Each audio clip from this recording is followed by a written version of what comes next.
Hello সবাইকে, আসসালামু আলাইকুম। আজকে ভেবেছি আমি আর আম্মু মিলে কিছু ডোনাটস তৈরি করব আর ছোট্ট এই ভিডিওটা আপনাদের সাথে শেয়ার করব। তো প্রথমে একটি পাত্রে আমরা একটি ডিম ভেঙে নিয়েছি, সাথে স্বাদ মতো লবণ, চিনি, ইস্ট এবং 1 টেবিল স্পুন ভ্যানিলা এসেন্স যোগ করেছি এবং খুব ভালো মতো মিক্স করে একটা দ্রবণ তৈরি করছি। পরে আরেকটা পাত্রে আমরা ময়দা রেখেছিলাম, তো ওই ময়দাটার ভিতরে আমরা দ্রবণটি আস্তে আস্তে করে মিক্সড করছিলাম যাতে খুব সফট একটা ডো তৈরি হয়। এরপর আম্মু হাত দিয়ে এটাকে মথে নিচ্ছিল যাতে খুব পারফেক্টলি ডোটা তৈরি হয়। এরপর আমরা একটুখানি 1 টেবিল স্পুনের মতো খাবার তেল দিয়ে দিলাম।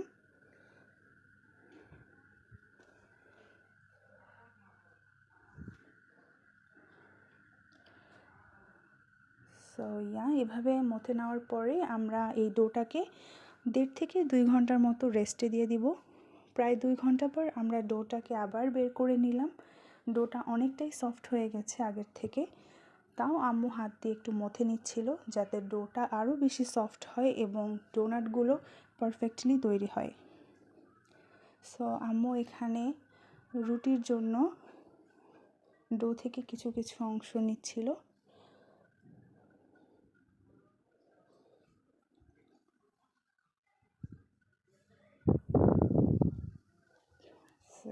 এভাবে ডোনাটের জন্য শেপ করে নিচ্ছিল।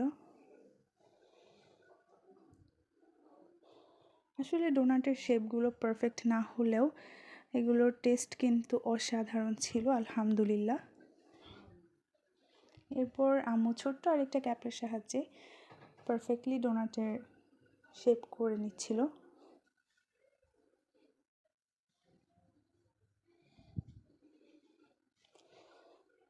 এইভাবে আম্মু ধীরে সুস্থে খুবই ধৈর্য সহকারে একটার পর একটা স্টেপ করে যাচ্ছিল।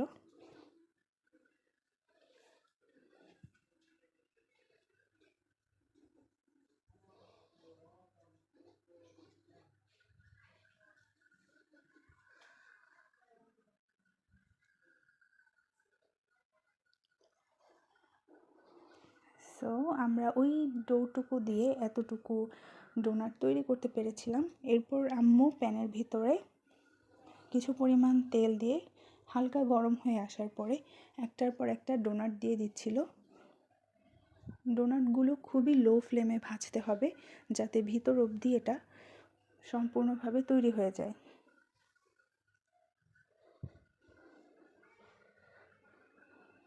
খুবই সুন্দর একটি কালার এসেছে, আলহামদুলিল্লাহ।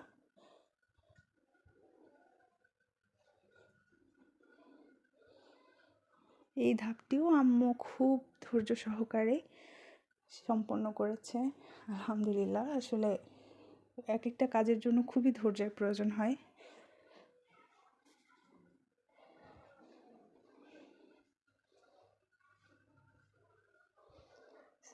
মেনওয়াইল এইদিকে তুবার ফেভারিট কাজ করছিল, চকলেটগুলোকে খুলে নিচ্ছিল, প্লাস মাঝে মাঝে দু একটা ট্রাইও করছিল যে কেমন আসলে। আমি বেসিক্যালি চেয়েছিলাম যে কয়েকটা টাইপের চকলেট দিয়ে উপরে ডেকোরেট করতে। এখানে আমি অফ ক্যামেরায় চকলেট সিরাপটা তৈরি করে নিয়েছিলাম, আর এই চকলেট সিরাপটা একদম সম্পূর্ণভাবে হোমমেড চকলেট সিরাপ। আর চকলেটগুলোকে আমি কুচি কুচি করে কেটে রেখেছিলাম সাইডে। আম্মু একটা আর কি ডোনাট তৈরি করে নিচ্ছিল আউটকামটা কেমন এসেছে সেটা দেখার জন্য।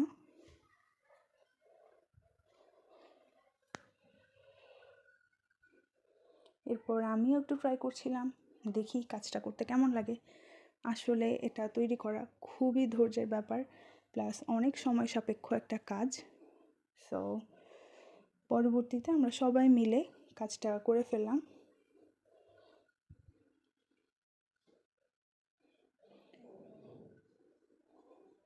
আসলে এগুলো দোকানের মতো দেখতে এতটা পারফেক্ট না হলেও খেতে দারুণ ইয়াম্মি ছিল,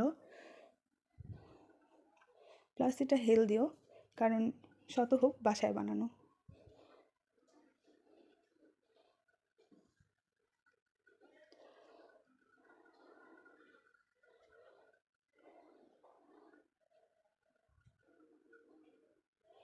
তুবাও শুরু করলো। তুবার জন্য একটা ছোট্ট ডোনাট তৈরি করছিল ওর ছোট্ট ছোট্ট হাত দিয়ে, মাশাআল্লাহ। তো লাস্টে ছোট্ট একটা ক্লিপ নিলাম কেমন হয়েছে সেটা আপনাদেরকে দেখানোর জন্য।